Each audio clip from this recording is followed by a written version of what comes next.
What's up, guys? Have for you another best of 3 set, this time against Sohaib Muftin. I think I pronounced that right. Well, I know I pronounced Sohaib right because I met him in real life. He told me it's Sohaib. I thought it was Sohaib. But so this is Sohaib, as he's known on Twitter and on Showdown, and I think Nugget Bridge. So he wanted to play best of 3 set with me. So I once again brought my Philadelphia team. So let's see how the battle goes. This is a team he's testing that he really wants to bring to the Brooklyn Premier Challenge in a couple weeks. So right off the bat, he leads at Aegislash and Tyranitar. I lead Malamar and Rotom Heat.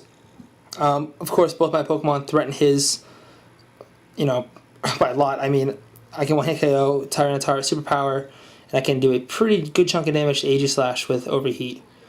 So he sends in Conkeldurr, so I don't Superpower him to death. And he ends up King Shielding with Aegislash, so a pretty safe turn for him. I end up going for the Overheat into the King Shield, and I end up going for the Topsy-Turvy on myself, but that ended up not working out very well. That would have been cool. I would have been at +2 at that point. I could have fired off some pretty powerful Thunderbolts. So my only move on this Malamar is Superpower, so I cannot hit Conkeldurr with super effective move. So I go for a Thunderbolt, critical hit, does huge amount of damage. I go for Hypnosis on Aegislash, which ends up failing. He goes for a Rock Tomb on Rotom, which is pretty cool. I mean, it's pretty cool speed control. Gets the crit, does a huge amount of damage, lowers my speed. Maybe I should have overheated and Topsy-Turvy this turn. Aegislash goes in for the Shadow Ball on Rotom, picks up the KO. And so right off the bat, I'm down 4-3. So of course I am a little bit of trouble because I don't have. I don't remember if I brought Hydreigon in this game, but losing Rotom right off the bat is a really big deal just because it's kind of one of my big ways to do Aegislash. It's pretty much Rotom, Sucker Punch with Kangaskhan, and Hydreigon's Dark Pulse. So I send in Kangaskhan, and of course I Mega Evolve, obviously. So at this point, I mean, I don't have a ton of options. I really need to get rid of that Conkeldurr. So I go for the Sucker Punch on Aegislash, and he stays in Blade form, so he must have thought I was going to fake out Conkeldurr. Obviously I didn't. So I get the Sucker Punch off on Aegislash, and he goes for the Mach Punch to try and get some last minute damage in on Kangaskhan.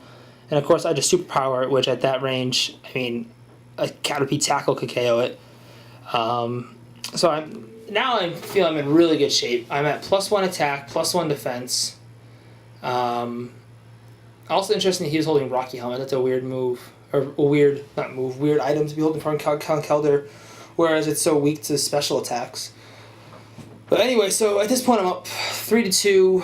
I have Malamar at +1 attack and defense. I have Kangaskhan at full like no stat drops, I guess is what I'm trying to say. So he sends out Tyranitar and Charizard. And of course, this time I'm facing a Charizard Y and like Major Bowman's X, which is a relief because, I don't know, I could have been in trouble with X. So Drought activates. I go for the Sucker Punch on Charizard. Charizard not very bulky, but I mean takes that pretty well and does half damage, which I guess isn't bad. But so Tyranitar goes for the Rock Slide, gets in a pretty good chunk of damage. He goes for the Heat Wave. I just gotta pray that Malamar survives it, and luckily Malamar does. So now I'm sitting here praying that I don't have a Rock Slide flinch, and I didn't. So I go for the Hypnosis and I end up hitting Charizard, which ends up working out really well for me. I think I didn't go for the Superpower because I was worried about him protecting with Tyranitar and I didn't want to waste a turn. So now Gardevoir enters the fray. And I pretty much at this point need to hope that I can live Rock Slides and not flinch, because either I go for the Moonblast on Charizard so I can Moonblast Tyranitar, or I go for the Psychic so I don't have to worry about Charizard waking up. So it's kind of a tough predicament I was in. I ended up going for the Psychic and just praying I didn't flinch. As you can see, I didn't flinch, and I get off the superpowered superpower on Tyranitar, pick up, of course, a +1, and obviously this one's scarfed, so it's incredibly, not incredibly frail, but it's not built to live hits as well as other Tyranitar are. So at this point I'm up 2-1, but of course not out of the woods yet, because if this Charizard... Well, I am out of the woods now, because this Charizard didn't end up waking up in my Gardevoir Scarf, so I maybe I'd outspeed it, hit it with Psychic to end the match. So at this point now, I'm up 1-0. Still 2 games to go, hopefully 1 game, you'll find out. So find out how game 2 goes. Till next time, guys, bye.